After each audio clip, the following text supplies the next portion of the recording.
You are listening to Are You Ready Radio with Nick Pierce, the Barefoot Prepper.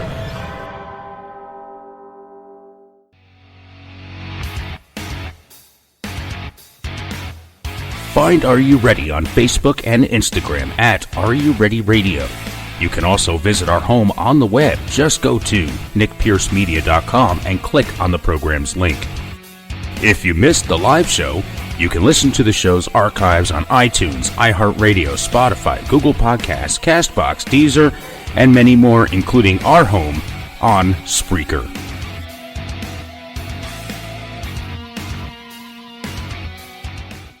When a disaster happens, are you ready? Do you have the supplies you need to keep you and your family safe and survive? The Zombie Outpost store in Wilmington, Ohio, at Cedar Creek Flea Market, stocks quality gear you need to be ready for the next emergency or even a camping trip. Visit zombieoutpoststore.com for location and hours. Check out our assortment of essentials you need when the next disaster happens. Go to zombieoutpoststore.com. Get 10% off at checkout when you mention Are You Ready Radio. Be ready and be prepared. In this digital society, making connections is quickly becoming a lost art form. Yet, if you are a small business owner, building your network is the only way you can get ahead. Can these skills be learned? You bet they can. Read Nose to Nose Networking. No-nonsense, in-person networking tips from a master. Who's the master? Well, who better to teach networking and friend-building skills than a golden retriever? The author, Melanie Hope, takes the antics of Abigail and translates them into the human experience. Through Abby, you will learn how to set your intention, build a network, and get into and out of conversations with grace. If you love the Dog Abby segments on Counterculture-Wise Radio, you will love Nose to Nose Networking even more. Find it on Amazon and Barnes & Noble in hard copy, Kindle, and Nook. Visit counterculturewise.com for direct links.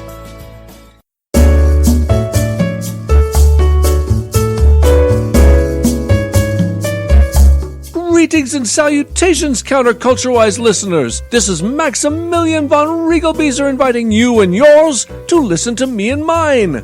Join me, my sisters Abby and Fritzy, and my weekly guests, my father Jim and Mumsy Melanie, for Counterculture-Wise.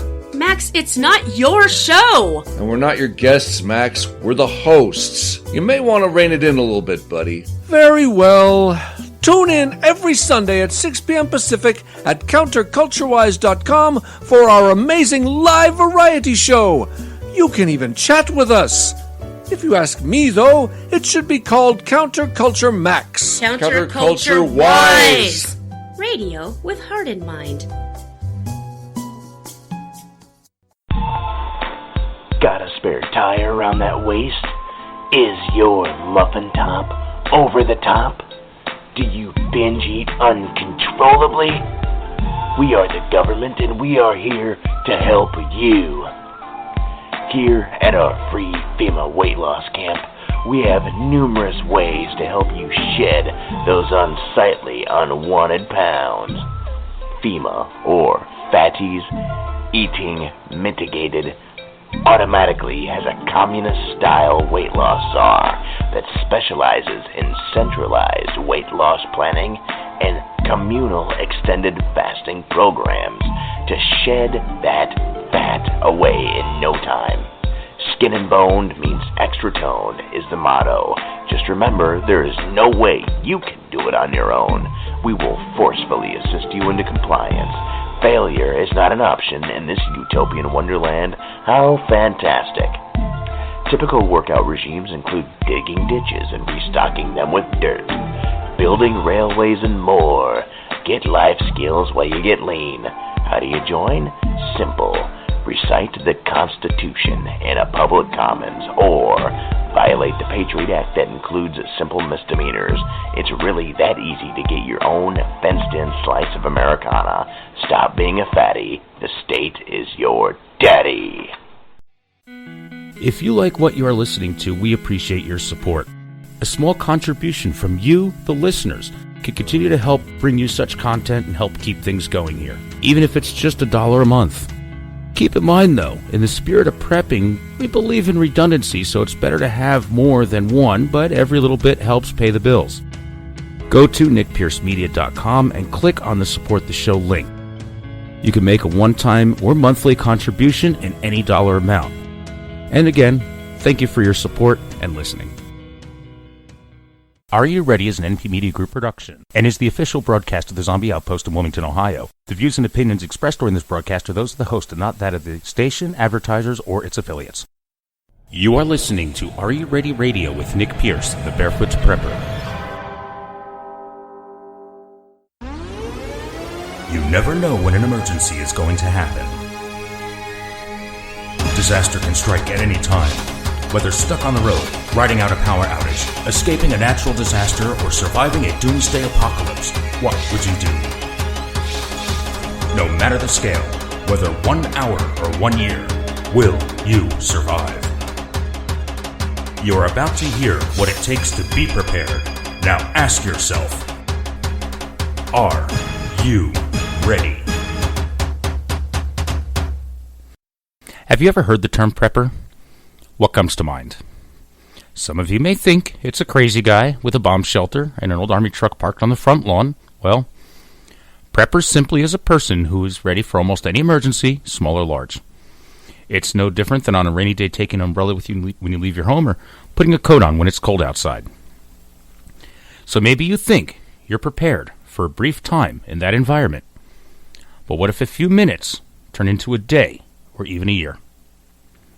I'm your host, Nick Pierce, the Barefoot Prepper, and I'm going to use my over 25 years of prepping and survival experience and knowledge in this program to help you and your family prepare to handle almost anything from a small event from a doomsday apocalypse. So get ready, because I'm prepared to enlighten you to seriously think, prepare, and answer the question, are you ready? And I want to hear anything you have to say about the subject, whatever you may have to offer. You see, it's important that we share our knowledge with each other, learn from each other, and help each other out. You see, the more prepared those around us are, the better your chances of survival will be when a disaster happens. Now, I'm sure everyone has heard the term zombies. Well, those are just those that are not prepared and come after whatever you have. Well, the call-in number is 513-815-6336 if you want to be a part of the show. Again, that's 513-815-6336. Also, check out our live chat room on Spreaker. That's Spreaker, Spreaker.com. Just go to the Are You Ready show, search it right there in the search bar. You can get there live through the website, nickpiercemedia.com. I post exclusive content on the home of Are You Ready on Facebook and on Instagram. Just go to Are You Ready Radio. You can interact with other members of the prepping community before, during, and after our broadcast. So share your knowledge. And again, if you want to call, the call-in number is 513-815-6336. Well, this week let's talk about road trips. Road trips can be a lot of fun when you know how to plan a road trip. However, if you don't know how to plan your road trip and you're not prepared, you could wind up spending your trip dealing with problems rather than enjoying new adventures and relaxation. Well, a road trip is a great way to see the country. You must plan ahead, and this way you don't run into problems. Just like in prepping or anything, without a plan, you really could find yourself stuck completely screwed in the middle of nowhere. But don't worry. In this episode, I'm going to walk you through everything from choosing your route to packing your bags with the tips and tricks that I'm going to give you. In this episode, you'll be ready for almost anything that may come up or may come your way on the next road trip adventure. Well, let's look at what a road trip is. A road trip is really just a long trip or vacation taken by car, truck, van, maybe you're in a little bus, or maybe you get a little big bus. Motorcycles. Road trips are typically taken by friends or family members. You often stop at various tourist traps along the way to, we'll say, your ultimate destination, whatever your end goal is, wherever it is you want to end up in the end. While unplanned road trips can be great, the safest and often best road trips are the ones that are carefully planned, with plenty of time left for spontaneous events, exploration, and, of course, your perfect road trip. Real quick, before we continue, I get this humming. I'm going to get rid of that. Let's take a quick break so that we don't hear this the whole episode. I'm going to throw this short commercial reel in here and get rid of that hum. We'll be right back.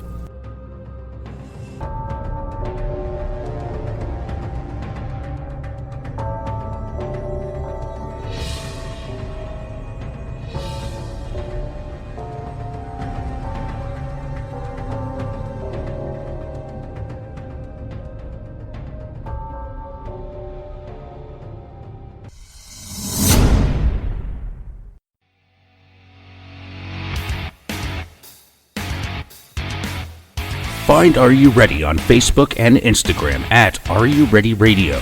You can also visit our home on the web. Just go to nickpiercemedia.com and click on the program's link.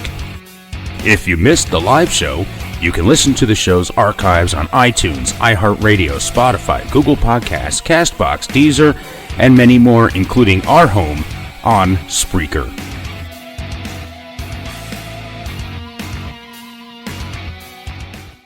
When a disaster happens, are you ready? Do you have the supplies you need to keep you and your family safe and survive? The Zombie Outpost store in Wilmington, Ohio, at Cedar Creek Flea Market, stocks quality gear you need to be ready for the next emergency or even a camping trip. Visit zombieoutpoststore.com for location and hours. Check out our assortment of essentials you need when the next disaster happens. Go to zombieoutpoststore.com. Get 10% off at checkout when you mention Are You Ready Radio. Be ready and be prepared. If you like what you are listening to, we appreciate your support. A small contribution from you, the listeners, can continue to help bring you such content and help keep things going here, even if it's just $1 a month. Keep in mind, though, in the spirit of prepping, we believe in redundancy, so it's better to have more than one, but every little bit helps pay the bills. Go to nickpiercemedia.com and click on the Support the Show link. You can make a one-time or monthly contribution in any dollar amount. And again, thank you for your support and listening. You are listening to Are You Ready Radio with Nick Pierce, the Barefoot Prepper.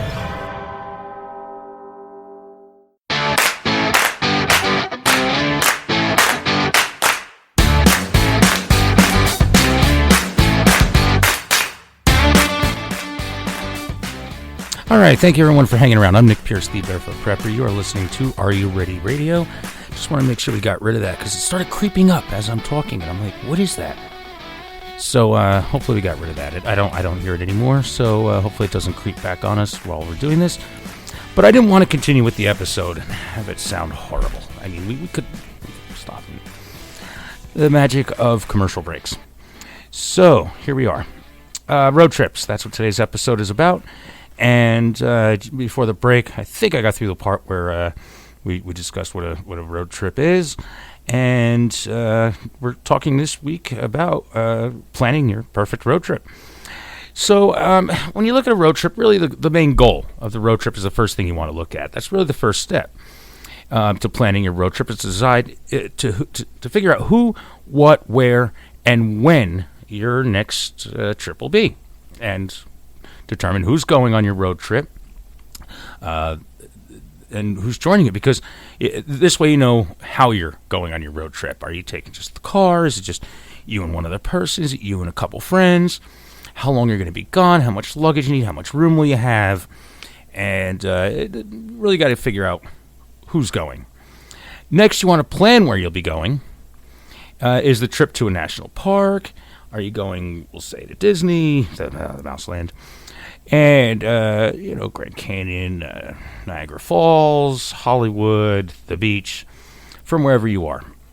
Finally, consider what kind of trip fun you're going to have along the way. And once you get to your final destination as well. Ultimately, the goal of your trip can be summarized in, one simple little sentence or two. Kind of like on X date, 10 people, and all their names, will drive to the Grand Canyon. That's the destination. You're going to relax at the pool, wander through the park, and stuff your faces. Now, the general road trip planning is the next thing. We've now defined the goal, what the main purpose of the road trip is. Now that you know when and where you're going, who's coming, and what you're doing along the way, you're ready to get planning. Now, here's some important things that come into place, or that should be in the plan, when figuring out your trip. First, potential routes. The real first step to any general road trip planning is to select a few routes that will get your group to all the places you intend to spend time visiting on your trip. For example, if your idea of fun is to travel to New Jersey, or we'll say from New Jersey to the Grand Canyon. I don't know if anybody would want to go from the Grand Canyon to New Jersey. Believe me, I'm from there. Not the Grand Canyon, Jersey. So if you're going, we'll say, from New Jersey to the Grand Canyon, you may select a main interstate or a combination of them. You may want to explore back roads, or maybe there are specific sites you want to see along the way, and that will dictate your travel route. Okay? Your final decision will come after narrowing down your possible routes to your primary and alternative routes. You filter them down depending on the goals and, of course, limitations of your road trip. So we'll say if maybe you're pressed for time, you want to take the quickest route possible. If you're trying to conserve money, you'll plan your trip according to gas prices. The point is to start with a general idea of your routes, and as you plan your trip, make solid information-based choices to arrive at the best travel using the best travel options available possible. Okay. Another thing you want to consider is once you decide on the general outline of your adventure, is the time to begin. Allow yourself the extra time, but you also, let me hold off on that one. I want to get to this one first. Weather. Weather is typically the biggest holdup and curveball of most road trips. Okay? You want to research what the weather on your trip is going to be. So certain areas have certain weather systems that maybe you're not familiar with. We'll say driving from New Jersey to Grand Canyon. Go through some of the Midwestern states. If you're driving, you're going to have to deal with maybe tornadoes. There's a tornado season. Some areas of the country may flood. So, as the date of your trip gets closer, you want to get some updates on the weather projections for, the most up-to-date information as possible. If you're planning a road trip, maybe months ahead of time, examine the historical weather trends along your potential route and at your final destination. This way you can kind of figure out this time of year, in those dates, in that date range or something, what is the typical weather? Is it very hot? Is it very cold? Is there a lot of snow? Is there a lot of rain? A lot of storms? So look at historically what the weather and patterns are. There's many resources out there like Farmer's Almanac. You can, go back through newspaper articles to see what the, every newspaper pretty much publishes online. You may be able to see past issues from the previous year for those dates and see what normally occurs weather-wise.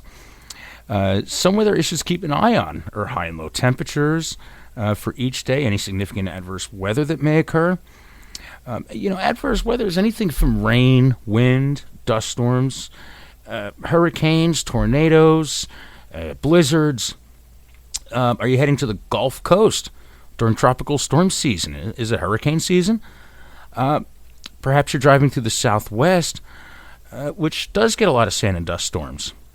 Tornadoes in the Midwest during warmer weather. In the winter, you may get ice storms and blizzards. And anything that can make your travel more hazardous or shut your trip down should be taken into consideration. Maybe you select different dates to go. By staying informed about the weather, you'll be better prepared to make any adjustments that you need to do. Whether it's along your route, to your trip, the dates of your trip. And this way you're more likely to have a more enjoyable experience, really no matter what the weather could be. Okay, next thing you may want to look at is, most people overlook this one. I put this earlier on in the planning thing. Again, this is something you do ahead of time. Next, you want to examine local crime statistics. Not just for your not just for your final destination, but for the routes that you're going to take along the way and the stops and destinations you're going to make along the way. Perhaps, maybe you're taking the route and the route's fine, but depending on where you're staying, some areas may be safer to travel to than others. Even if we'll say, now look at some major areas around the country. Chicago, New York City, New Jersey. Like we'll say northern New Jersey. Philadelphia area. In the southern Jersey area. Let's say, around Orlando. Miami. Okay? Any very heavily populated area, you could be in that city, but within that city or within 15 minutes, sometimes within 5 minutes of someplace really nice, could be really bad. And you may not want to be there. So some areas are fine and during some hours, but become less secure during other times of the day or at night. So we'll say just in Jersey alone, you're in one town staying on one side of town. You could literally go maybe 2 miles that are 2 minutes up the road. You're in a different city in that area and two totally different things. So you're going to want to look at, maybe you're in the same area, maybe you found a better deal on a hotel somewhere to save you some money. Look at where it is. Developing an awareness of the crime trends along your route and your destinations and stopping points will arm you with the information that you need to decide when and where to go and when and where not to stop or go. Central metropolitan areas in most areas. Maybe take this for example. Most of those are pretty good. They got their downtown, they got their museums, they got nice hotels, they got this. But maybe you'll find like there's a whole bunch of hotels, maybe, 10 blocks away. It looks nice and close on a map. It looks like, hey, this is right there. Well, you make a wrong turn, or you end up with you end up breaking down somewhere at the wrong time in the wrong place. You could really be not just stranded, but stranded and in danger. Okay? So don't stop your research on crime by looking only at historical statistics. You should also check on the potential for protests, civil unrest, not just at your stopping points or destination, but along your route, any place you intend to explore. The last thing anybody needs on a road trip is to find themselves in the middle of a large-scale mess. So plan accordingly, do your research, and use your road trip planning to help minimize any problems along the way. And a lot of times people overlook that one. Now, what kind of resources will you need? Okay? The next thing you want to do is think about the people, places, and things who may be able to assist you if you need it. Okay? When it comes to people, they may be very value-added resources during a road trip, especially in a time of need. So consider friends, relatives, and other loved ones. Consider public safety, such as law enforcement, fire, EMS as well. Helpful locations along the way, such as like hospitals, rest stops, other areas that are typically safe, secure, and helpful. You can look at roadside assistance options like AAA. There's a number of others, and your insurance company may also offer roadside assistance too when it comes to like breakdowns, tires, fuel, and certain auto, mechanical car issues, vehicle issues that may come along the way. Another one that really helps with trip planning are apps like TripAdvisor, Gas Buddy, different travel blogs that are out there. There's a number of others. I can't remember all of them off the top of my head. But look at what I call the supporting resources you may need or that you have available to you that will help you plan and enjoy the trip, the way you picture it. So, look at a lot of those. Now, that's pretty much what to look for in the very beginning of your road trip. That's like kind of the first stage of planning. Figuring out, when it comes to relatives and stuff, before I move on. And we may be running out of time soon. We're coming up to the hard break at the bottom of the hour. But when it comes to some of those resources, when I talk about the friends and family and relatives and stuff like that, maybe you have families spread out throughout the country.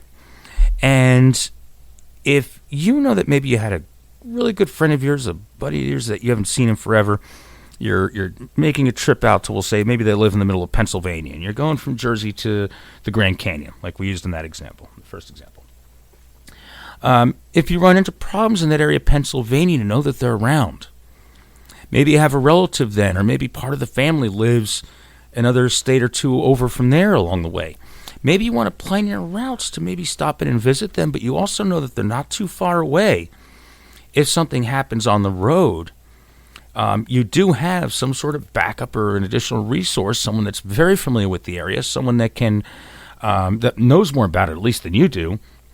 And, they're not too far away. Maybe they're within an hour of your, where you get stuck somewhere. Maybe just need a night or two or something. Maybe some additional resources and all that. Well, that music means we are coming up to a break. I'm Nick Pierce, the Barefoot Prepper. You are listening to Are You Ready Radio. Stick around. We will be right back.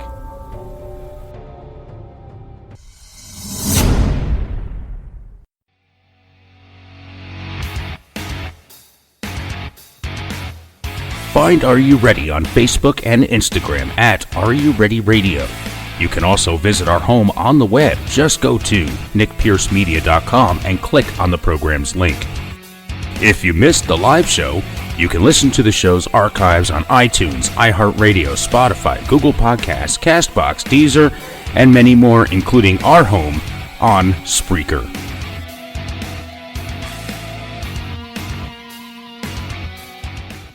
When a disaster happens, are you ready? Do you have the supplies you need to keep you and your family safe and survive? The Zombie Outpost store in Wilmington, Ohio, at Cedar Creek Flea Market, stocks quality gear you need to be ready for the next emergency or even a camping trip.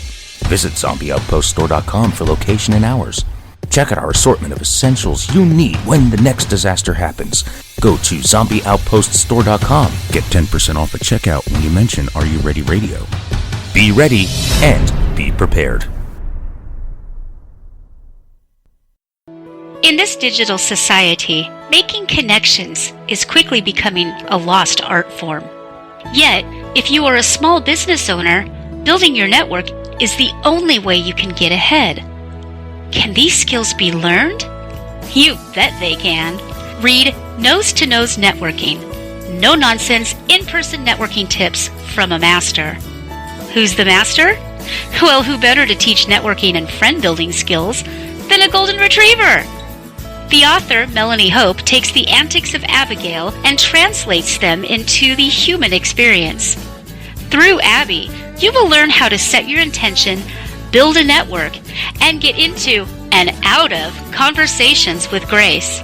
If you love the Dog Abby segments on Counterculture-Wise Radio, you will love Nose to Nose Networking even more. Find it on Amazon and Barnes & Noble in hard copy, Kindle, and Nook. Visit counterculturewise.com for direct links.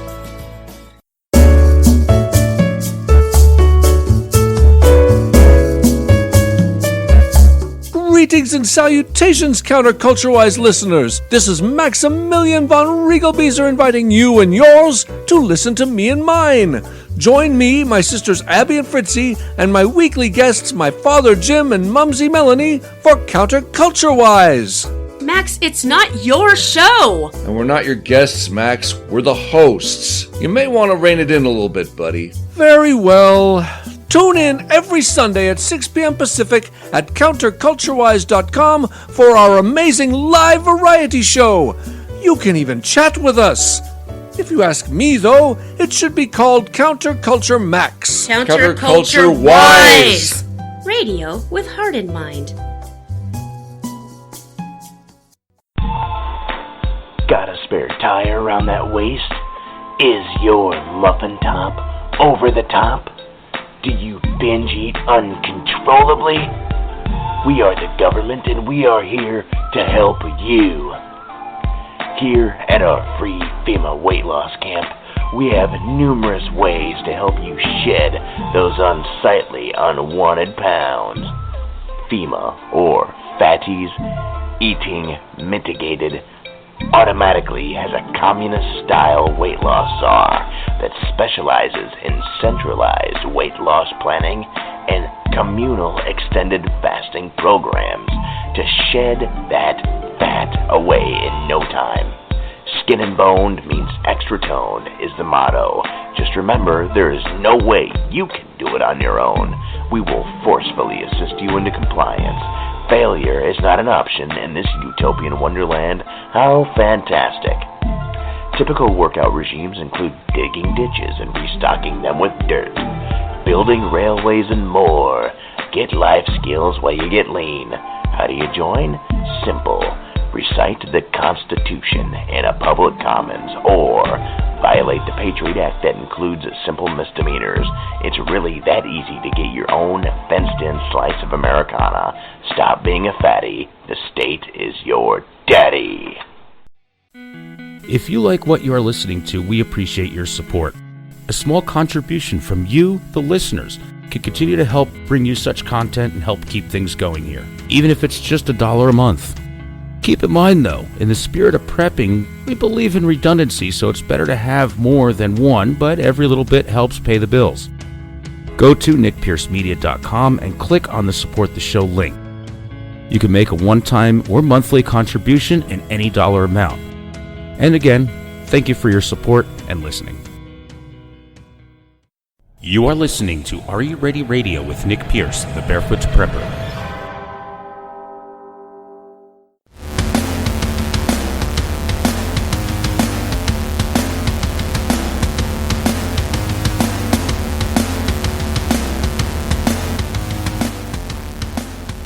And welcome back, everyone. I'm Nick Pierce, the Barefoot Prepper. You are listening to Are You Ready Radio here this wonderful evening. If you're listening to us on the replay, whatever time you hear this. And let's see. So, trip planning, prepping for your road trips, all that. That's what we're talking about this episode. And we were discussing, a couple things as far as planning your, what resources you have, planning for civil unrest, weather, potential routes to take, and just the general stuff altogether, and what a road trip really is. Now, I want to get into the next step here, which is specific route planning.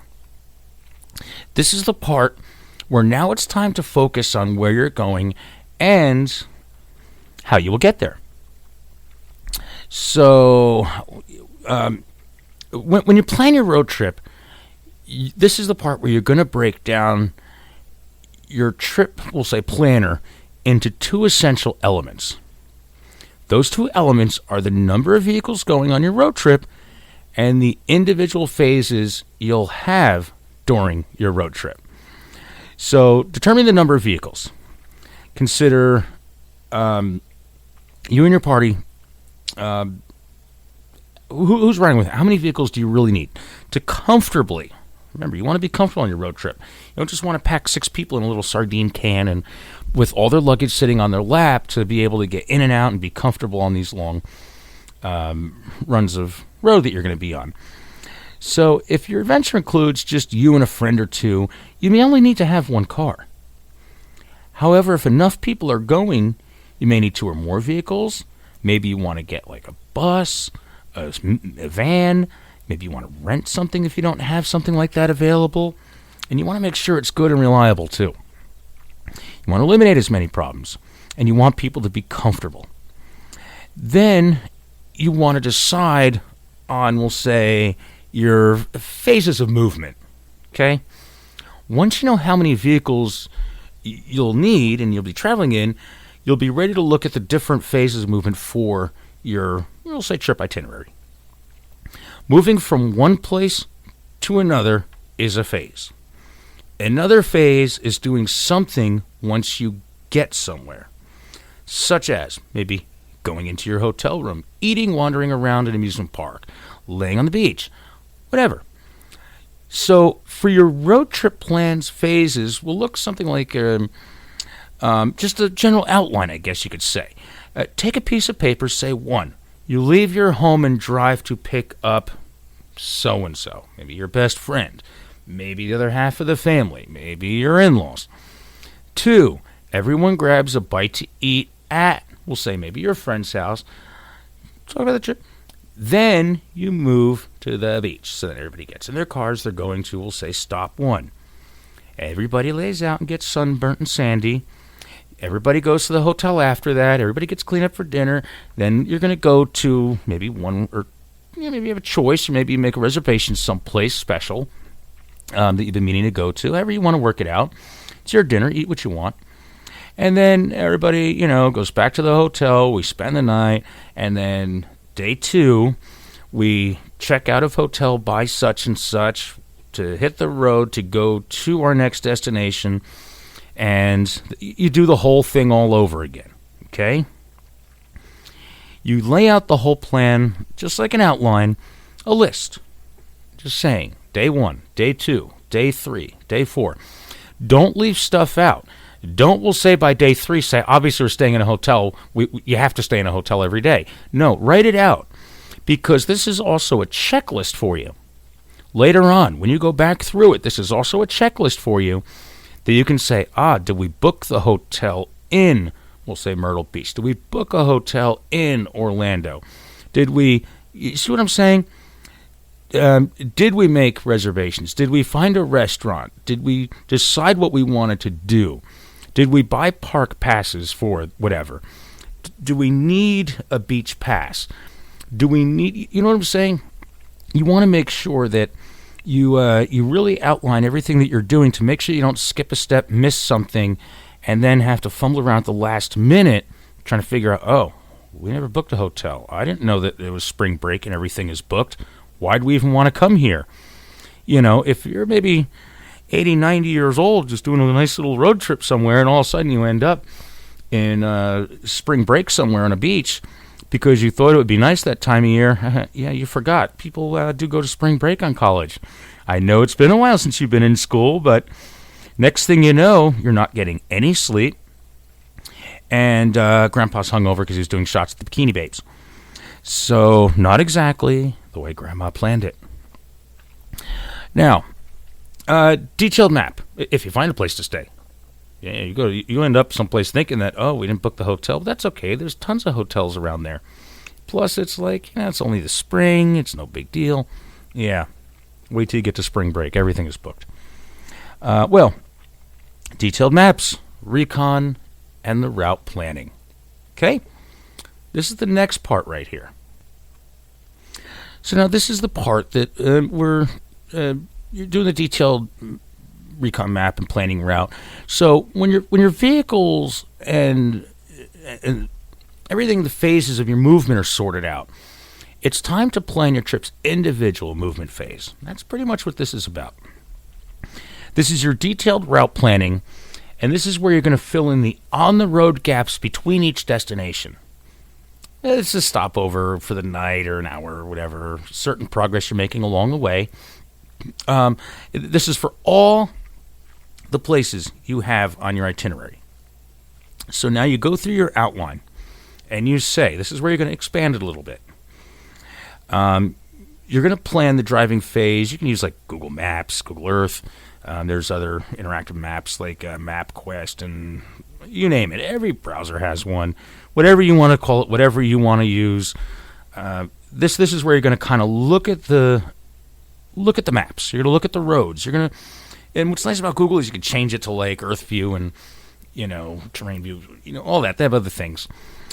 So you're going to start using that to kind of plan and refine your specific routes.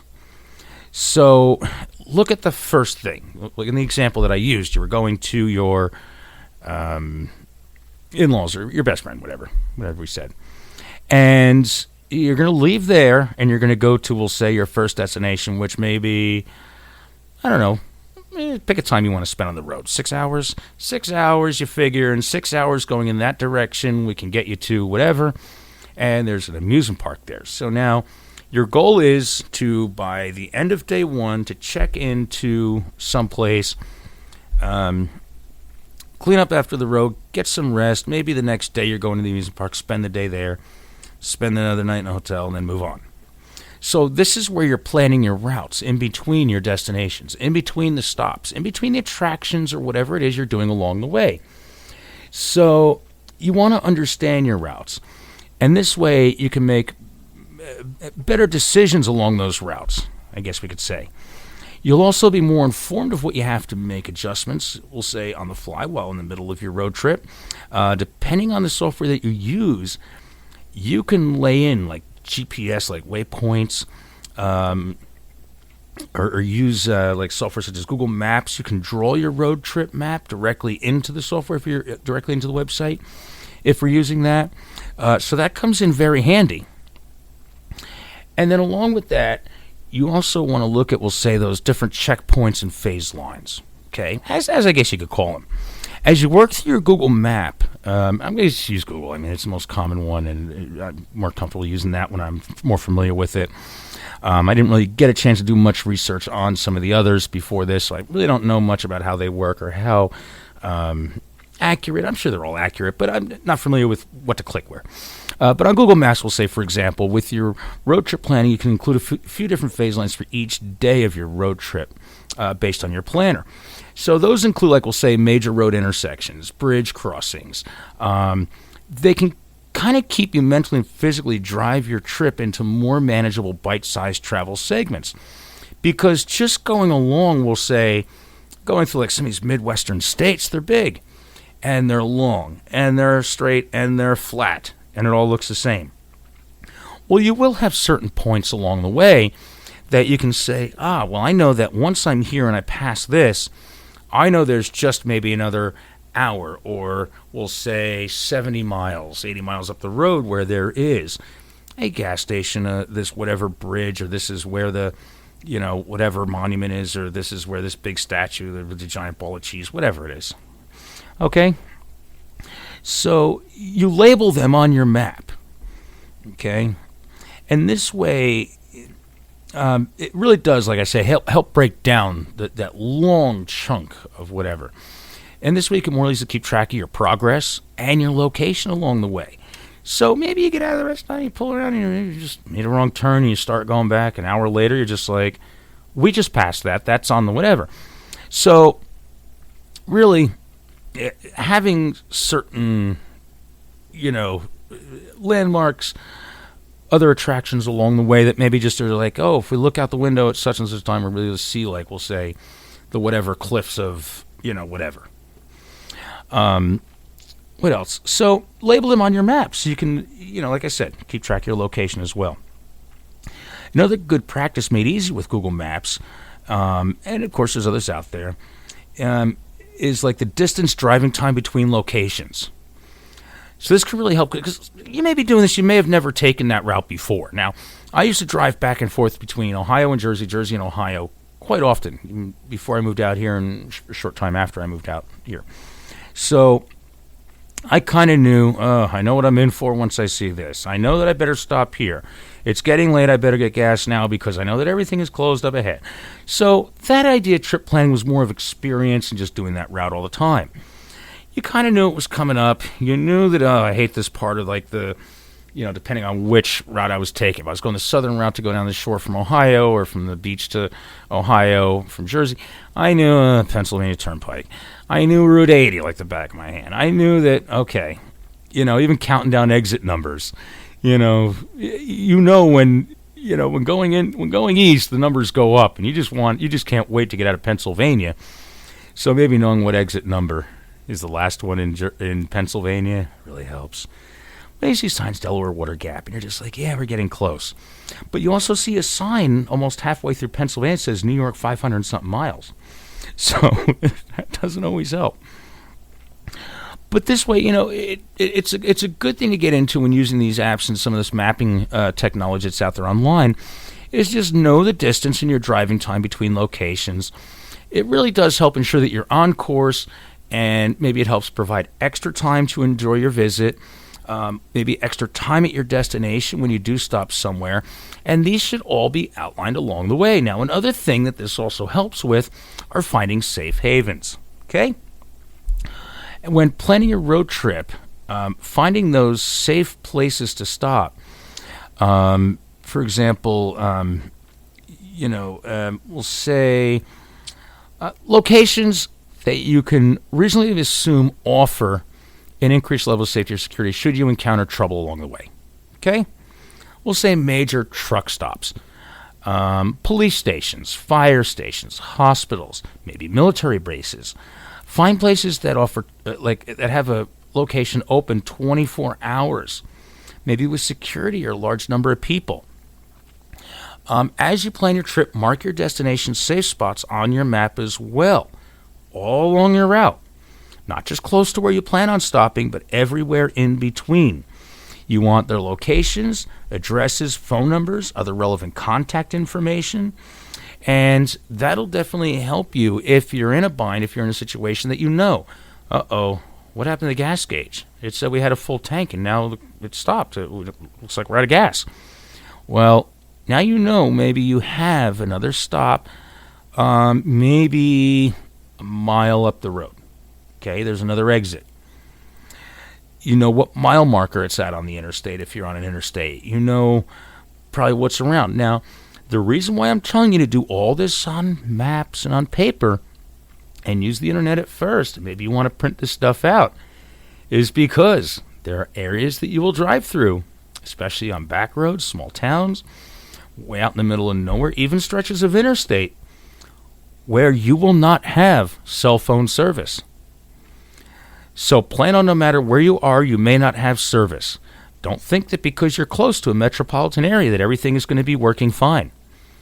What if something happens to the tower in that area? At the moment, you absolutely need to make an important call or get directions, call for help, anything like that.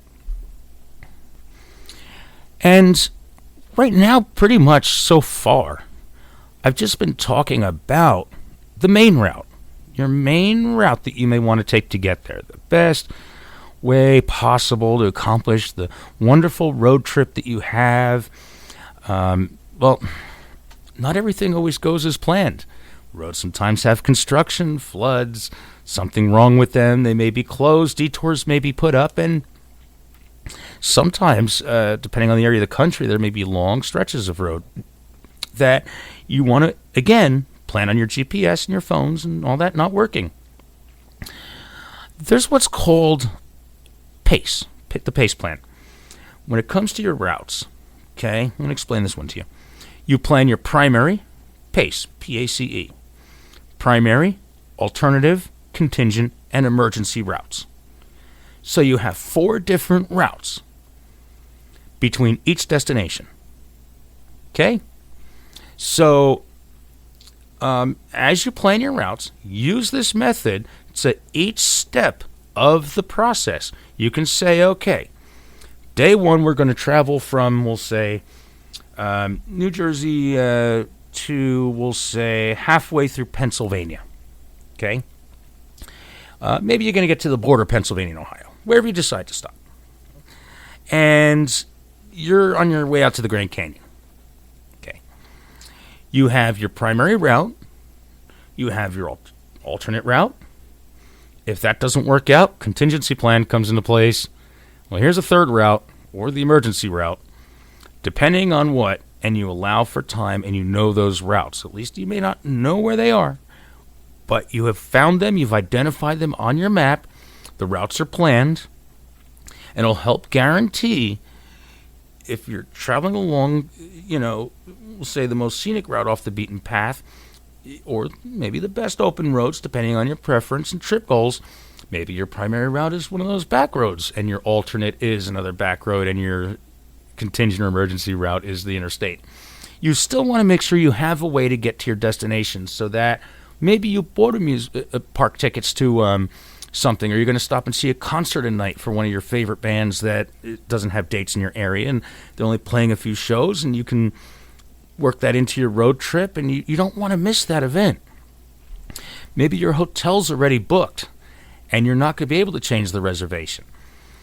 Some hotels, think about that. Some hotels may require 48 hours in advance to be able to rebook your room, or you lose it. Then you're going to have to pay for another night or two all over again. So take a look at that. Find the routes for, the primary, alternate, the alternate route or alternative routes, the contingency route, and your emergency routes. You want to have at least 3 if you don't have all 4. And you're going to pre-plan your routes. This will also help you avoid toll roads sometimes, difficult back roads, other obstacles that may come up. And your road trip planning can really help save money, if saving money is a goal. Planning your road trip with different routes and, having locations at gas stations and all that, sometimes maybe not right off the highway, but alternate routes, could lower your fuel cost. Because a lot of gas stations, just because they're right off the highway and they get so much traffic, their prices are typically higher in gas than, we'll say, going 2 miles to a gas station that only the locals know about, because no one really wants to go that far off the highway because they don't know where they are. So solid route planning can help you save not only money, but time as well. So, you could probably save, half hour, 15 minutes here and there. And, time saving on a long road trip can add up, especially over the course of several days. So I know that for, maybe just a quick trip, a couple 100 miles, takes a day, whatever, not so much. But when you're doing that long haul, maybe cross country, and you already know you're going to be, think about it, you could probably get from point A to point B within about 48 hours, okay? Non-stop, alternating drivers, beeline it right there, nothing in between, stop for gas, keep going, stop for food and go. Go, food, gas, drive. You could probably do it. But that's really not the point of a road trip. That just means you have a vacation somewhere. You're going to kill 2 days of it each way just driving there, and hopefully you have enough drivers. That doesn't really seem enjoyable. But you can, like I said, save a lot of money, especially over the course of several days where you're going to be stopping, checking into hotels, and all that. Really, you'll be amazed how much you could save, and time. Because 15 minutes here and there does add up over that long stretch, even if it's just 10 minutes. So, an extra half hour could really turn into an extra whole day of downtime by the end of your trip if you have to wait and stop and figure things out almost every step. Again, planning, shorter routes, alternate routes. You're going to be in good shape. One less problem to figure out on the road because you've already planned for it ahead of time. And I hope I have time to finish this next one before the next chunk that I want to get into. Creating your map. So once you have your routes all set, you should print a paper map and make copies of your overall trip. Okay? This is going to be helpful when you find yourself in an area with, we'll say, like I said, limited connection with your phones and all that, not able to connect to GPS, poor signal. Or maybe there's some place that your phone doesn't really have well mapped in your phone app software for your location and your GPS. You've already done all this research. You've zoomed in. You've seen what it looks like on, we'll say, Google Earth and the road view and all that. You've seen the road maps. You've confirmed maybe with multiple platforms that this is the way it is. Having a hard copy of maps is very helpful in trying to study your route along the way too. A number of AAA services, they have detailed maps called, I'm trying to remember what they're called. I think they're triptychs. This is before the days of GPS. I remember you could actually go to a AAA if you were going someplace and get triptych maps, I think they were called. where it's like each page is a section of the trip, and they just highlight it for you of anywhere you want to go, anywhere you may want to go. They have a map. They'll print it out in little sections, kind of enlarged. You turn it over. There's the big picture. You turn over this detailed view that you follow. And, when creating your map, do it that way. Create your map. You should consider making an overhead view of where you'll be staying for your attractions, where you'll be visiting. And then you also want to familiarize yourself with the layout of where you'll be so you have a better idea of how to respond should something happen. And the hard copy, you should also have more of an interactive map, a hard copy of that. So a good idea would be to set those points of interest, helpful resource points, and you want to also get into maybe a closer area, zoomed in. You want to zoom it in and print it so that you can see more detail, maybe the route you're going to be on, what else is around. So keep all that in mind when planning your maps. I actually got that out before the first break. So the music is going to start up soon, which is going to cut me off here at the top of the hour, but that's okay. When we come back, I have a lot more to talk to you about when it comes to planning your trip, because now we just talked about your route.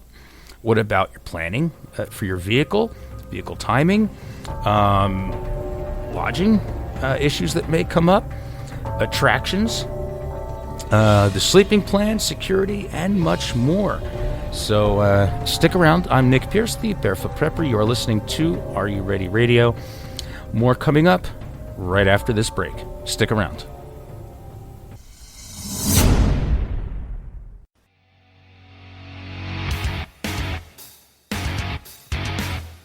Find Are You Ready on Facebook and Instagram at Are You Ready Radio. You can also visit our home on the web. Just go to nickpiercemedia.com and click on the program's link. If you missed the live show, you can listen to the show's archives on iTunes, iHeartRadio, Spotify, Google Podcasts, CastBox, Deezer, and many more, including our home on Spreaker.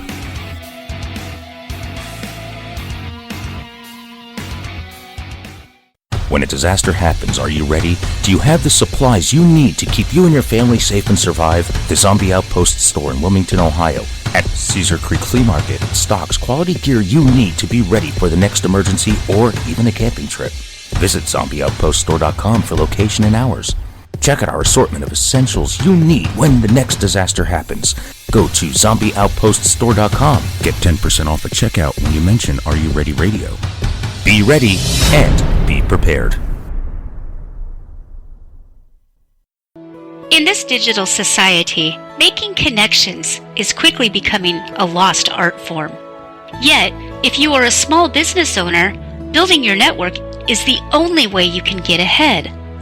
Can these skills be learned? You bet they can. Read Nose to Nose Networking. No nonsense, in-person networking tips from a master. Who's the master? Well, who better to teach networking and friend-building skills than a golden retriever? The author, Melanie Hope, takes the antics of Abigail and translates them into the human experience. Through Abby, you will learn how to set your intention, build a network, and get into and out of conversations with grace. If you love the Dog Abby segments on Counterculture-Wise Radio, you will love Nose to Nose Networking even more. Find it on Amazon and Barnes & Noble in hard copy, Kindle, and Nook. Visit counterculturewise.com for direct links.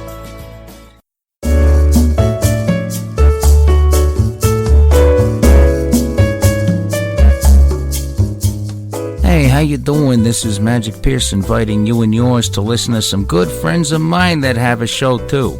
Did you really think my daddy is the only one that just runs his mouth all the time and that's the only thing I listen to?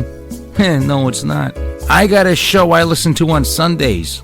Join host Max and his co-host, my hottie Fritzy, and of course my good friend Abby on Counterculture-Wise, Sundays at 6 p.m. Pacific, 9 Eastern. They have their own human guests, Melanie and Jim, each week. They don't meow a lot, but you get what they're saying. Now let me tell you, you have to go to counterculturewise.com. Use your paws to play with the mouse and scroll down to the on-the-air button on the right to hear their show. Just click on that. After that, watch them on Periscope like I do. Daddy gives me a little mouse to play with, and I give hearts the whole time. It's a great show. Check it out. Counterculturewise.com. If you don't tune in, I get cuckoos on you. Thank you so much for that ringing endorsement, Magic. It warms the orange hearts of me and Abby and the gray heart of Fritzy to hear you say such amazing things about our show. I'm pretty sure that Mumsy and Father have pink hearts, so we will assume their hearts are warmed too. Yeah, forget about it. I got you guys. Good peoples.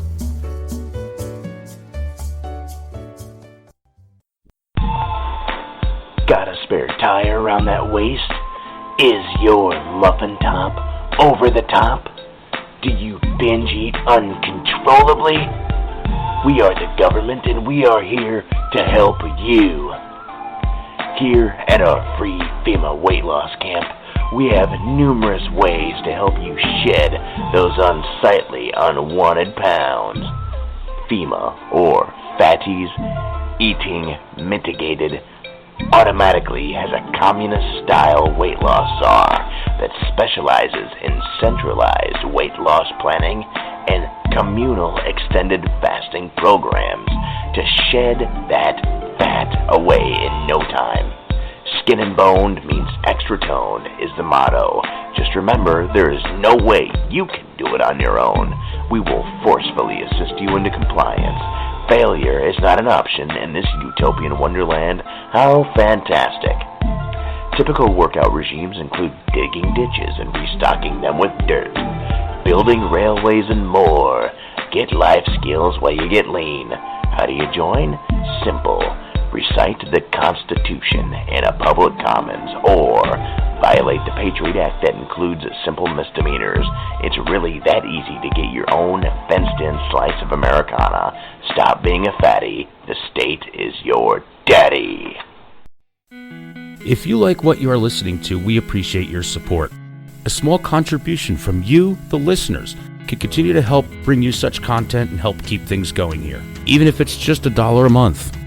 Keep in mind, though, in the spirit of prepping, we believe in redundancy, so it's better to have more than one, but every little bit helps pay the bills. Go to nickpiercemedia.com and click on the Support the Show link. You can make a one-time or monthly contribution in any dollar amount. And again, thank you for your support and listening. You are listening to Are You Ready Radio with Nick Pierce, the Barefoot Prepper.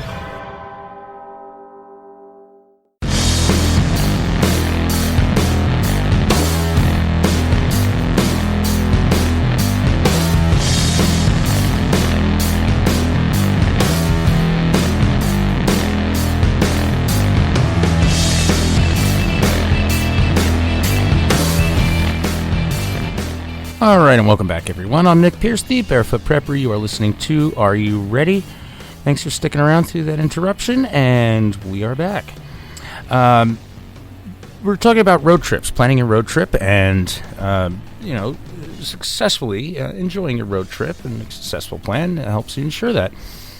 Well, the next part, we've already discussed maps and your outline of where you're going and, kind of what the general plan is, how you're getting there when it comes to your routes and what to, map out along the way. And the next part really is the vehicle end of it. A lot of times people say, oh, there's enough room in there. We're good. Everybody fits. We're going to go, and everything's going to be fine. And, when you're taking one vehicle, that's fine. You get sometimes maybe taking multiple vehicles. And if that's the case, with your route plan, it's time to really address your vehicles. Start by knowing who's in which vehicle. So we'll pretend we're doing multiple vehicles here because one vehicle is pretty easy. Everybody gets in, they go to the first place. Everybody gets out, they do whatever. They get back in, you move to the next place. So that part's pretty easy. A couple things I'm going to talk about in this section, though, will apply to both. But if you're doing multiple vehicles, you want to know who's in which vehicle. Some people think this is not always necessary. Having assigned seats can help with certain things. Knowing who's where and how they're doing and all that is a great thing. It helps for a number of reasons.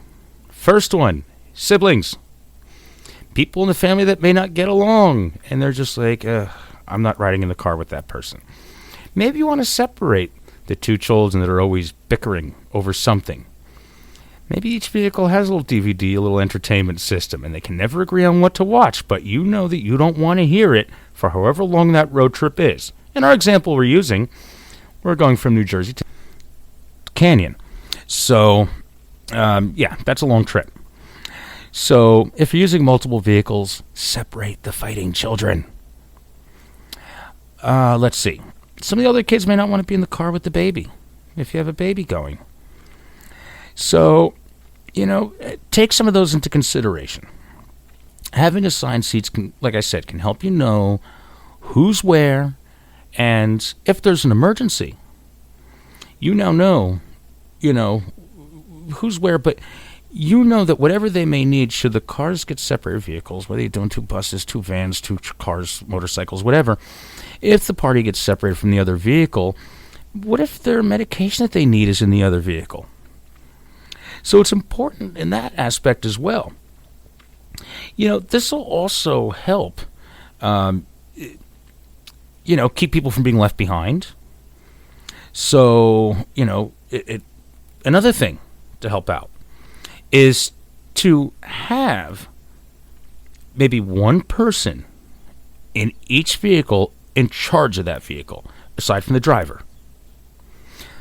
That person, the person in charge of the vehicle captain, whatever you want to call it, the co-pilot, whatever, that person is responsible for ensuring everybody is accounted for before you leave and the car starts moving.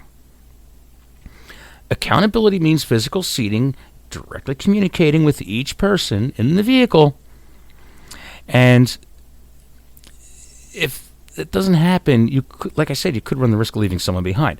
Road trips can be chaotic, especially with large groups. And when I say large groups, 6, 10 or more people. Okay? So if everybody has, and this goes back to kind of the assigned seat, if everybody gets in the vehicle and they sit where they're always sitting when they get in the vehicle, it's easy to count for everybody, and then maybe they can move around. Okay? But every time you get back in the vehicle, you stay in the same seat, and you know that person's always supposed to be there. It's a lot easier to avoid someone being left behind. You don't want to get 6 hours down the road and have to turn around. That's a half a day of your road trip, and you're not going to make it to anything you wanted to do later that day or the following day. Also, that person, besides the driver, that person in charge of the vehicle should also be responsible for the spare key or key fobs. Yep. Yeah. It should include, their job is to have a spare set of keys or an extra key fob for that vehicle. Because the last thing you need on a road trip is to have a missing or damaged key or fob that prevents you from enjoying the rest of your trip. So consider who has the keys to the vehicle, which the driver normally would, and where they're kept, and who's in charge of the spare key or key fob. This way, that'll help with any of the other nightmares that could come up when you lose a key or the fob doesn't work for your vehicle. Think about it. With those fobs, batteries can go dead. Now, I have spare batteries for mine that I keep in a bag in one of those RF cases with the spare fob and all that. That's in my backpack. That's my little get-home bag and all that. Most times people just keep them on their key ring. Well, if there's one set of keys or one fob that's never detached from that person, never taken out, never used unless it's absolutely needed to be used, and always put back right where it was, then if the driver misplaces the key, because those are going to be in and out of their pockets a lot, constantly opening and closing the vehicle, people unloading, loading, luggage going in and out, and all that, it's possible to lose a key. So avoid that nightmare. Have a spare fob, spare battery for your fobs, spare keys, and all that. The next part of planning your road trip when it comes to your vehicle is timing. Okay? This is the part where you plan your travel times, such as when you're leaving one place to arrive somewhere else on time. Planning travel times is best accomplished through the backwards planning phase. So you've already in the beginning outlined your final destination and when you want to be there and how long you're going to be there. Okay? Backwards planning begins by starting your planning from the time you need to arrive at your destination and working backwards through each phase of your road trip, planning until you end up at the time when you should load your vehicles and leave your origin, we'll say. Okay? So some of the actions that you should include in this, and some timing to consider when planning a road trip, is loading. This is when you want people to be at the vehicle, getting their stuff in there for the road trip. Staging. This is when you want everybody in the vehicle ready to start driving on your trip or between each point. Departure. That's when you want to put your plan into gear and get your GPS or whatever it is set up or your maps ready, and you head out on your trip or your next stop. You do this when you're planning your times. Remember that you're going to need separate timelines for each group of vehicles coming from, we'll say, different locations if they're all rendezvousing at one central point, and then everybody's going to continue in one or two vehicles. And that backwards planning, you want to ensure that everything is accounted for. So just like you did in the beginning, now you're working through that backwards. If you want to get to, we'll say, Philadelphia by 5 p.m., or we'll say halfway through Pennsylvania by 5 p.m., and you know it's going to take, we'll say, from where you're starting in Jersey to that point, you know it may take, we'll say, maybe 4.5 hours. Then you need to plan that you need to be departing your origin to get to that location by 5 to then make it there on time. So we've pretty much extensively discussed the whole route planning. But next part is really the destination planning. Now that you've planned how to get to your destinations and your stopovers, it's time to plan the details of what you'll be doing at the stops on your road trip. So consider, including where you're going to be staying, such as in a hotel or wherever else. Maybe you're spending a night at relatives or whatever. This is where you'll begin thinking about how to do things at, we'll say, the amusement park, a beach, tourist attractions, and places, eating and stuff like that during the evenings. Lodging would pretty much be the first thing. You want to make sure that you have a safe experience wherever you're staying. And again, you should consider exploring where you're going to stay as you book hotels on your road trip. And as you dig into the road trip planner, use apps that I've mentioned that use that review hotels, travel blogs, and other stuff like that in different locations that you plan to stop in. Look at what kind of crime rates are there. Is it safe to stay there? Take a look at the local news. Is there any major issues going on there? Read the location reviews. Look for anything that makes you feel concerned about that location, no matter what it is. Trust your gut. And some considerations are not just safety and security, but cleanliness. And similar reviews and items that could give you any kind of hesitation when you think about staying there. Another consideration is what floor will you be on. Okay. First floor rooms, of course, any prepper's like, first floor rooms are great for evacuating a location during an emergency. Second floor room is more difficult for an intruder. So it all depends. What are your personal preference when it comes to that aspect? And what actions are you going to take upon arrival? Your efforts to ensure your fun and safety of the road trip experience should end in the planning phase of planning a road trip, and that's because there are actions you and those with you can take upon arriving at your destination to help ensure that you have a great time while there. First, you get to a hotel, or we'll say another location. Maybe you're renting an Airbnb or whatever. Have you planned for who will go in and secure the rooms while the others wait with the kids or in the luggage and your belongings in the cars in a safe area? Typically, I go in, look at the room, secure the room, and which adults or two are going to go into look at the rooms to make sure no unwanted surprises are waiting for you inside. So once all that's settled, then the adults come back, and then they'll have an opportunity to walk up to the hotel room, Airbnb, home, whatever, and, get a sense of, the layout. Get into their room, relax a little bit now that you know the room is safe. Maybe you want to explore the layout of the property. What kind of people are there?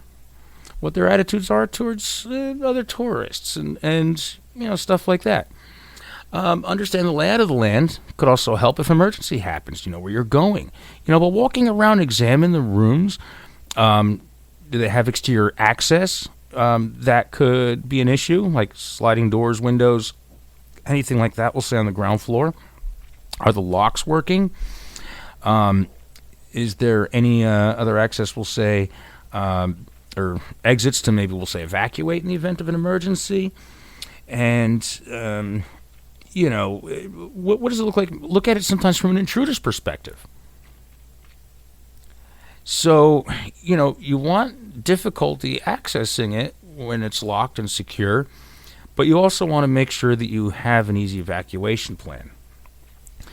And another thing, when it comes to your planning at those stops, upon arrival and lodging considerations, is kind of the sleeping plan.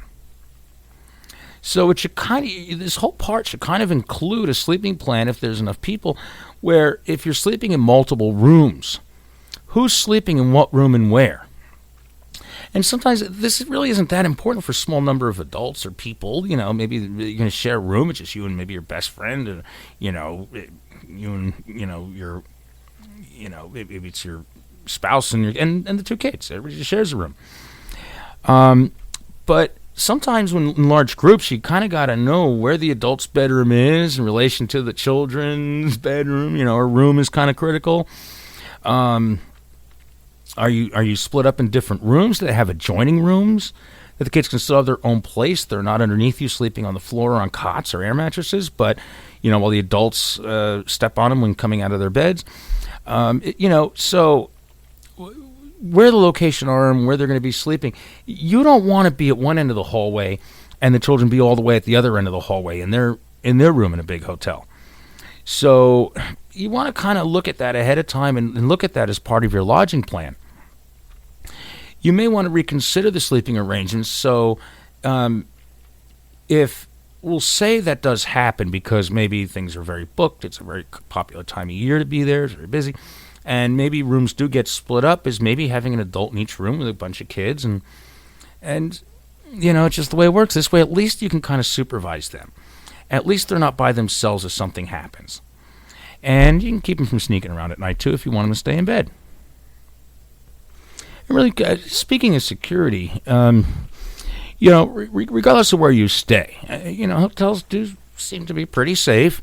They do a fairly decent job at, trying to make sure that their locks work and windows don't open all the way people can't get in, and things are fairly well maintained.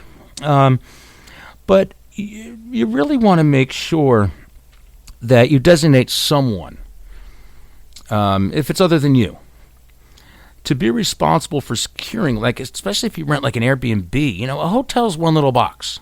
And you have a door and you have a window or maybe a sliding glass door. That's about it. Most hotels.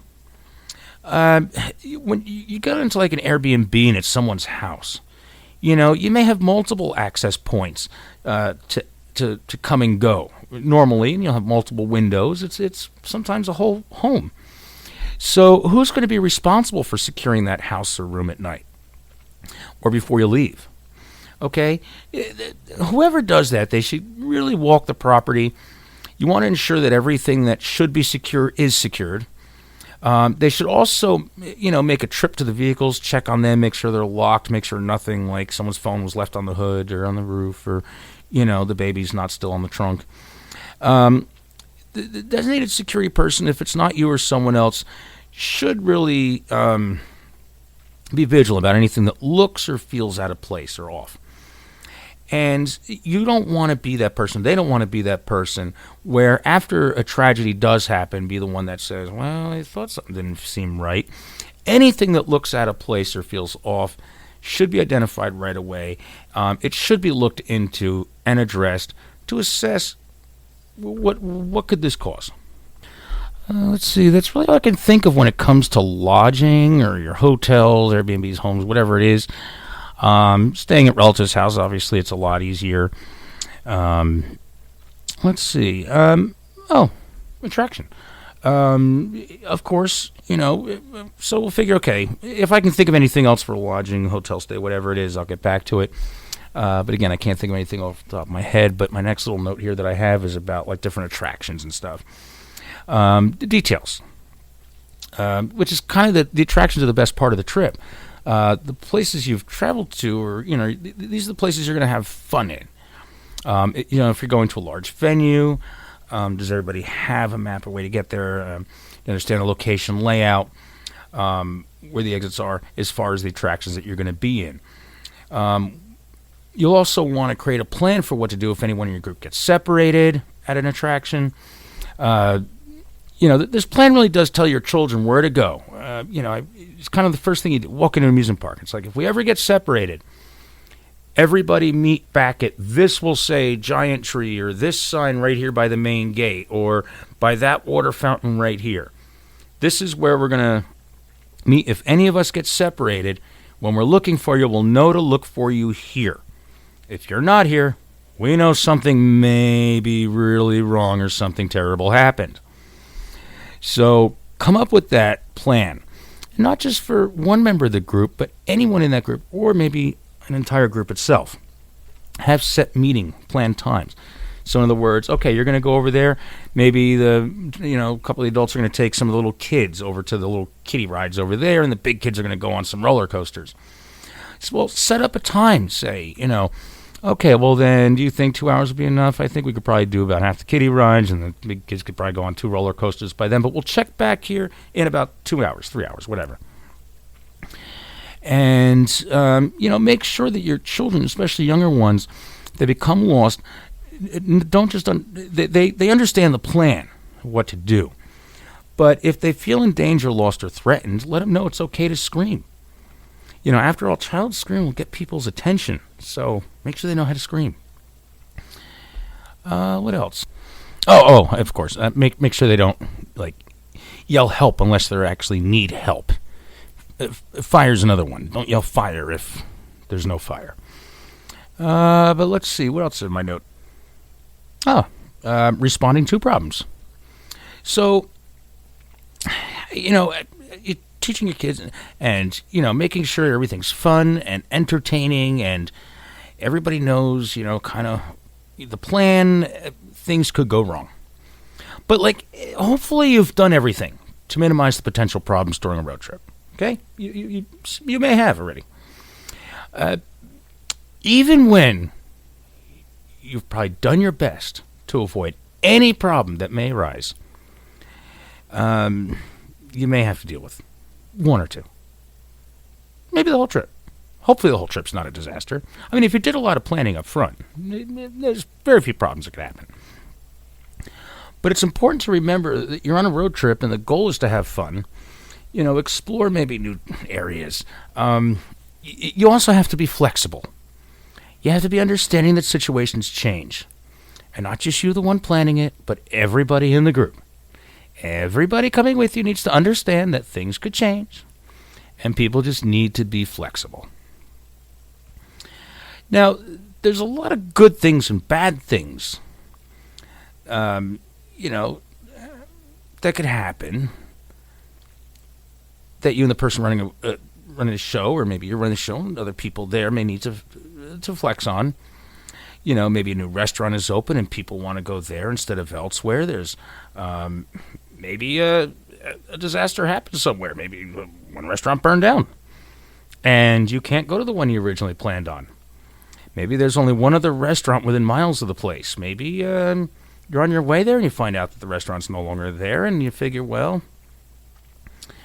Do we want to go there? Do we want to stop here and eat and then continue on to the hotel that we're staying at for that night? So there's a number of different things that you may need to make adjustments on that may be beyond your control.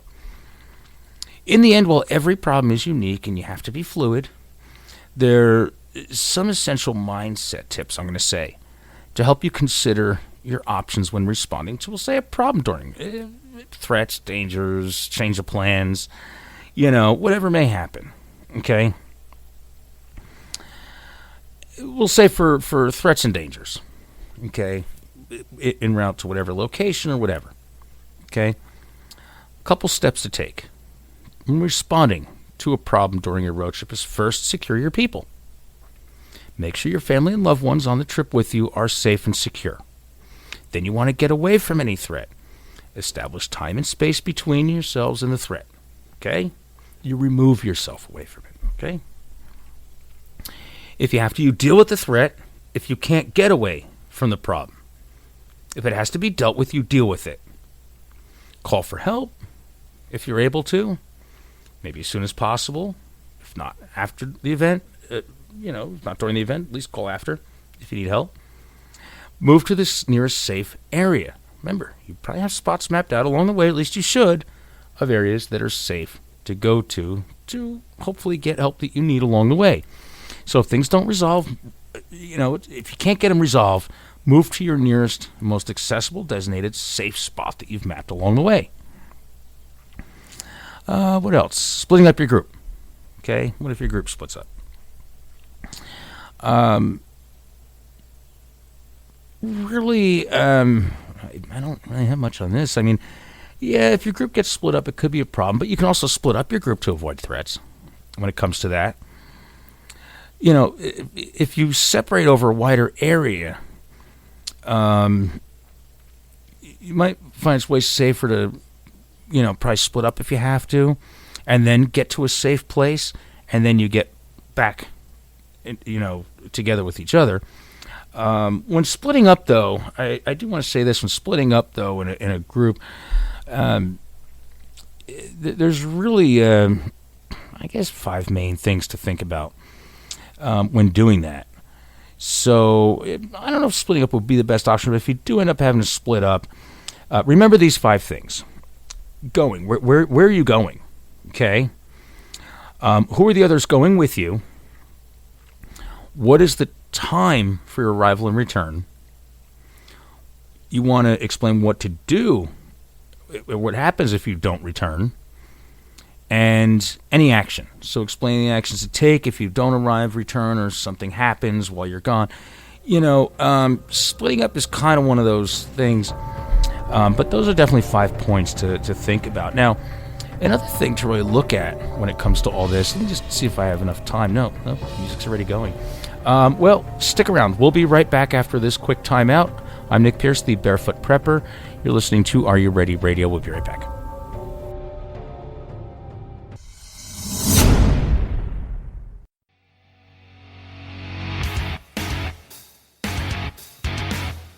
Find Are You Ready on Facebook and Instagram at Are You Ready Radio.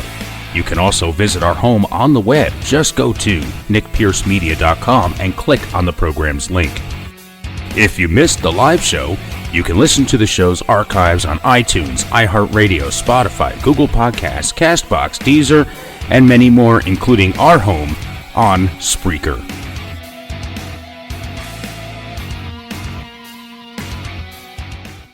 When a disaster happens, are you ready? Do you have the supplies you need to keep you and your family safe and survive? The Zombie Outpost store in Wilmington, Ohio, at Cedar Creek Flea Market, stocks quality gear you need to be ready for the next emergency or even a camping trip. Visit zombieoutpoststore.com for location and hours. Check out our assortment of essentials you need when the next disaster happens. Go to zombieoutpoststore.com. Get 10% off at checkout when you mention Are You Ready Radio. Be ready and be prepared. In this digital society, making connections is quickly becoming a lost art form. Yet, if you are a small business owner, building your network is the only way you can get ahead. Can these skills be learned? You bet they can. Read Nose to Nose Networking, no-nonsense, in-person networking tips from a master. Who's the master? Well, who better to teach networking and friend-building skills than a golden retriever? The author, Melanie Hope, takes the antics of Abigail and translates them into the human experience. Through Abby, you will learn how to set your intention, build a network, and get into and out of conversations with grace. If you love the Dog Abby segments on Counterculture-Wise Radio, you will love Nose to Nose Networking even more. Find it on Amazon and Barnes & Noble in hard copy, Kindle, and Nook. Visit counterculturewise.com for direct links.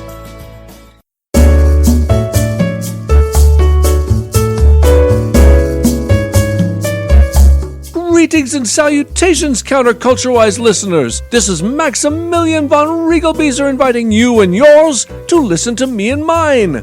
Join me, my sisters Abby and Fritzy, and my weekly guests, my father Jim and Mumsy Melanie, for Counterculture-Wise. Max, it's not your show! And we're not your guests, Max. We're the hosts. You may want to rein it in a little bit, buddy. Very well. Tune in every Sunday at 6 p.m. Pacific at counterculturewise.com for our amazing live variety show. You can even chat with us. If you ask me, though, it should be called Counterculture Max. Counterculture-Wise! Radio with heart in mind. If you like what you are listening to, we appreciate your support.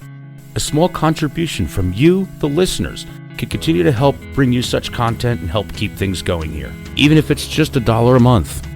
Keep in mind, though, in the spirit of prepping, we believe in redundancy, so it's better to have more than one, but every little bit helps pay the bills. Go to nickpiercemedia.com and click on the Support the Show link. You can make a one-time or monthly contribution in any dollar amount. And again, thank you for your support and listening. You are listening to Are You Ready Radio with Nick Pierce, the Barefoot Prepper.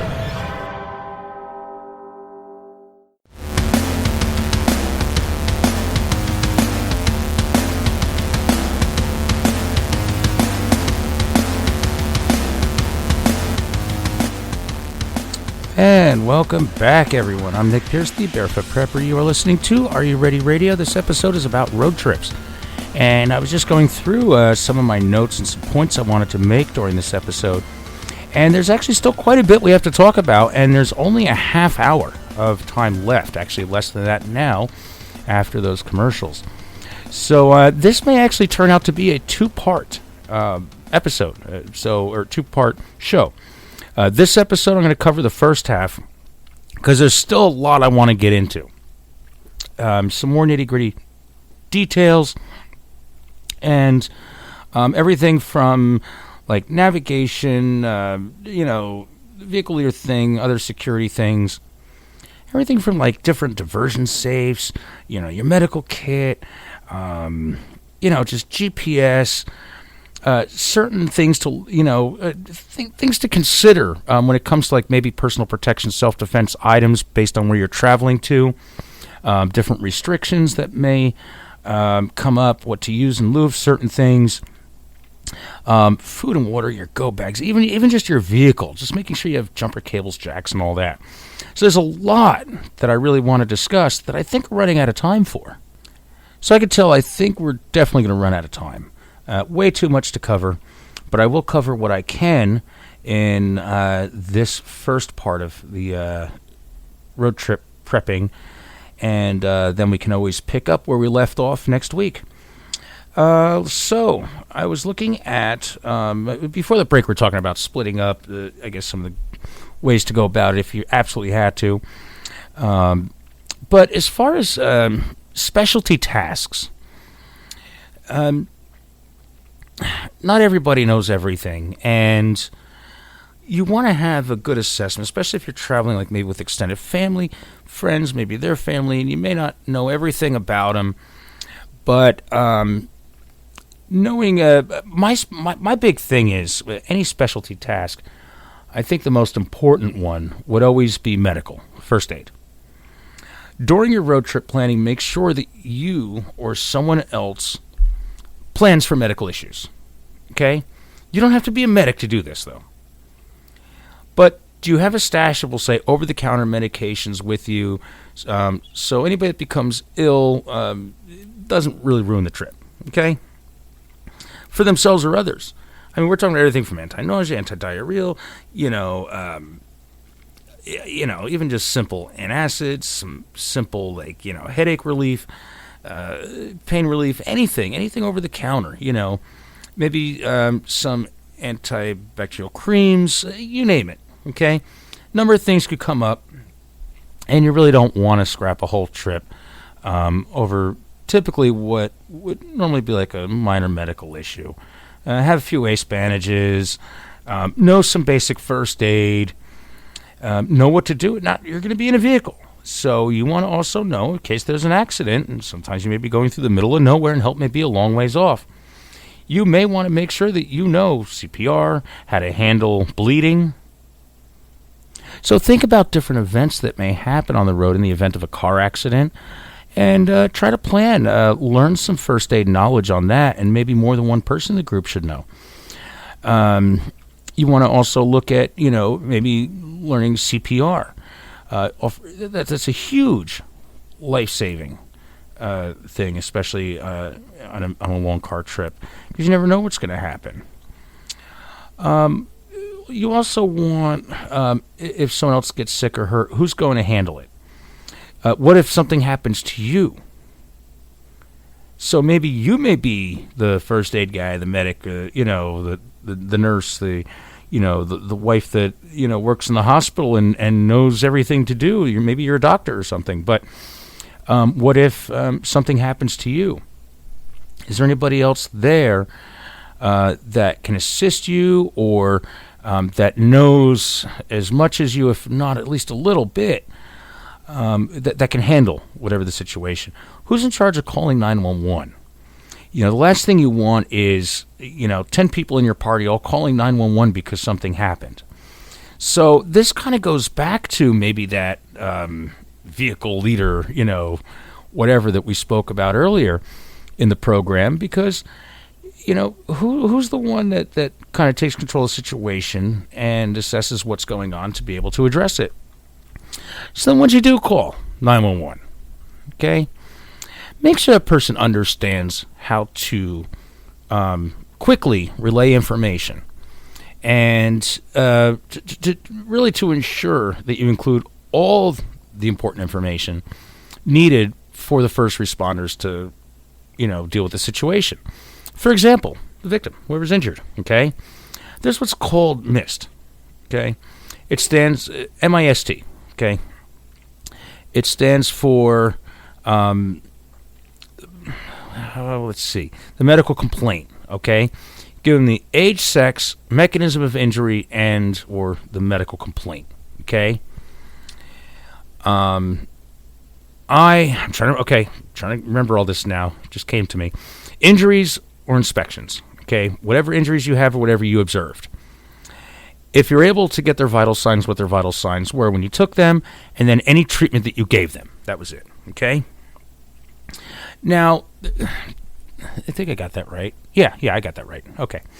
The other thing you want to be able to do is when evaluating a person, and another thing that helps pass along all the information needed is another system such as, let's see. Okay. Can't remember exactly, but I'm sure once I go through it, it'll come back to me. You want to relay any allergies, medications that they're taking, any medical history, anything that they ate, or any oral intake that they've had, and any events leading to whatever the situation is. So, and again, whether it's trauma versus medical and all that is what I really mean by that. Ample. That's it. Ample. That's just another way of relaying information to emergency responders or in any medical emergency that you should probably be prepared to do. Because, and the more people that know first aid, I always trust first aid a lot because even when I was in Boy Scouts, my scoutmaster, everybody were always just like, first aid is the most important thing because really, if you think about it, if the leader gets injured, the scouts got to be able to fix him and put him back together. And I can understand why it's important for a scoutmaster to know first aid too, because what if something happens to one of the scouts? So everybody should have at least some basic first aid knowledge, and also be able to communicate with first responders should a medical emergency arise. Those are the most effective ways to do it. You should probably write those down. Again, MIST is the age, sex, mechanism of injury or medical complaint. Injuries and any inspections you did, any vital signs, which is what S stands for, the signs, the vitals, and T stands for treatment given. And then as far as anything else, the other one is the AMPL system, which is allergies, medications, medical history. Why would it be P then? Maybe I have something mixed up. Oh, pertinent medical history information, whatever that is. L for last oral intake, and E, events leading to present situation. There it is, whether it's trauma or medical. Did they eat something? Did they hit their head? Did a kangaroo, break their ribs or something, bouncing down the road, depending on where you're traveling? A number of things could happen. So was it medical or trauma related? So AMPL is the one method, and MIST is the other one. Now, of course, learning first aid, CPR, and all that, very important as well. But, along with medical, this all kind of goes into the skills section, because no matter what you prepare for, how you prepare, and how carefully your plans are thought out, remember, prepping is also skill. So the medical side of it, part of the skill. The other one is navigation. You're on a road trip.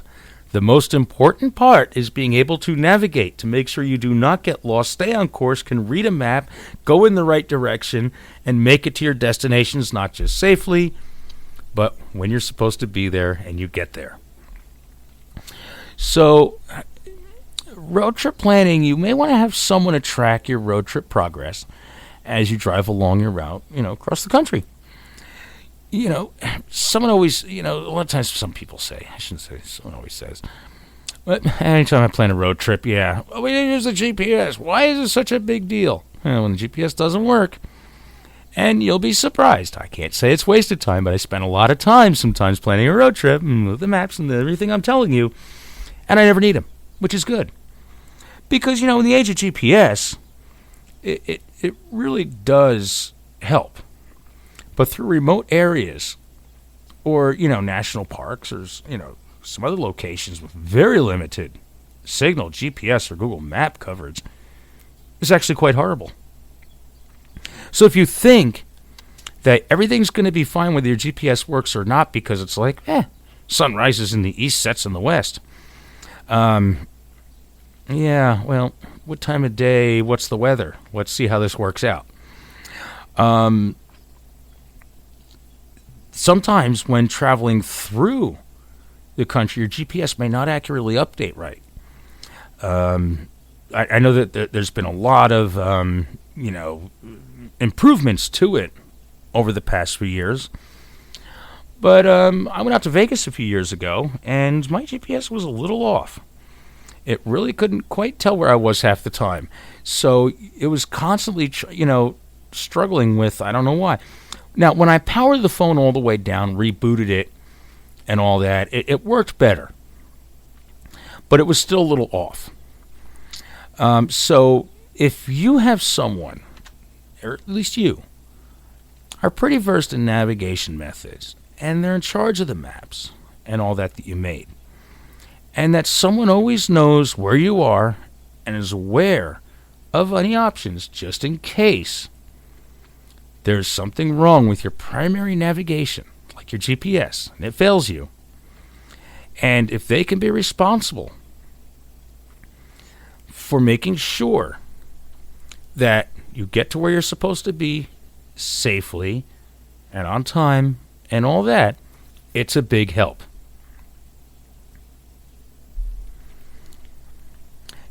Now, I know that we're kind of running out of time. Let me just take a look at some of these other points I want to make to see if there's anything I want to skip over before we get to the end of the show and I have to end in the middle of a thought that may lead to something else. No, okay. Hopefully I can get through this next section, or the rest of this section when it comes to some of these skills, or specialty tasks or skills, that you should have. I'm going to lump in the designated driver into this. When planning your road trip, you want to make sure that you have your primary driver. Now, that primary driver typically be the most sober one, okay? But also someone that physically can drive for long periods of time in different conditions, both during the day and at night in different weather and all that. Someone that's very familiar with the vehicle, so maybe it's their vehicle. And it's really critical to know that that driver can be swapped out when needed to be swapped out. You know, you're going to get tired driving on the road. And when you get tired driving on the road, that really is the recipe for disaster. You never want to drive tired. I mean, all kinds of things happen. You just nod off for 1 second, you're off the road, take out someone, destroy the car, whatever, and that ends your trip right there. And the primary driver's responsibility is probably to do the driving. But their main responsibility is to ensure that the vehicle is ready for driving and gets the car serviced. I know it's a little different. The primary driver is the one that's always doing the driving. No, people may want to take turns, but they're responsible for primarily the car. Now, everybody may chip in on it. You know, if you're on a really long road trip, maybe you're going to need a tire along the way. You know, they're in charge of checking the maintenance on it, making sure the fuel fluid levels are where they're supposed to be, and there's fuel in the tank, and everything keeps going and operating the way it's supposed to. So they may be spending a little time before loading up, before and after each stop, before you leave whatever, stop you're in before, to check out the vehicle. Make sure the tires are good, belts, fuel, hoses, this, that, and the other, whatever. Make sure there's no leaks. Make sure the spare tire has air in it, right? Clean the windows off. Make sure the vehicle is pretty much set for driving. Maybe just clean the trash out of it. Road trips, garbage accumulates. One person opens up a bag of chips and starts passing it around, and there's chip crumbs everywhere. The driver is also a great, option, I guess, to really make sure to pack, some of the snacks and drinks and junk food and whatever. So it's not just about the designated driver being the driver, because, again, you're going to want to switch off, especially on long road trips. But other things, when it comes to having a nice, enjoyable road trip. And then that kind of brings me back to that vehicle leader role, like the one in charge of the vehicle, the one that, someone should have that vehicle leader, okay, which typically is not the driver. The driver is to focus on the car, okay? The person in charge of the vehicle is responsible for a number of other things, making sure that everybody is accounted for when you load up. Visual checks for each person in the vehicle, okay? Not doing a visual check confirming that each person is present sets the stage to leave someone behind, as I mentioned earlier. You don't want to assume that you hear someone or that someone not heard is there.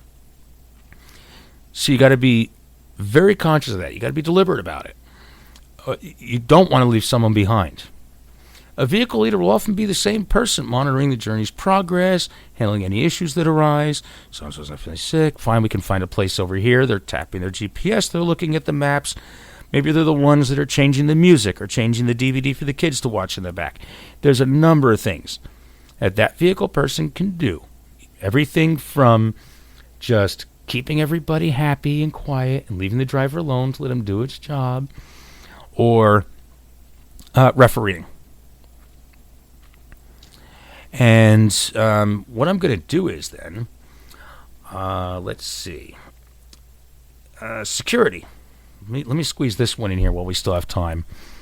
It's important, as I mentioned earlier, about security. At least one person should be designated during the road trip at certain stops when you get to the hotel, and making sure the vehicle is secure at night, or Airbnb, whatever it is you're staying at. But at least one person should be designated during your road trip planning to be responsible for not just the security and safety at your destination, but also along the way. And especially, people are tired. Things get overlooked. Whether it's from driving on the road to a fun day out in the sun. Okay?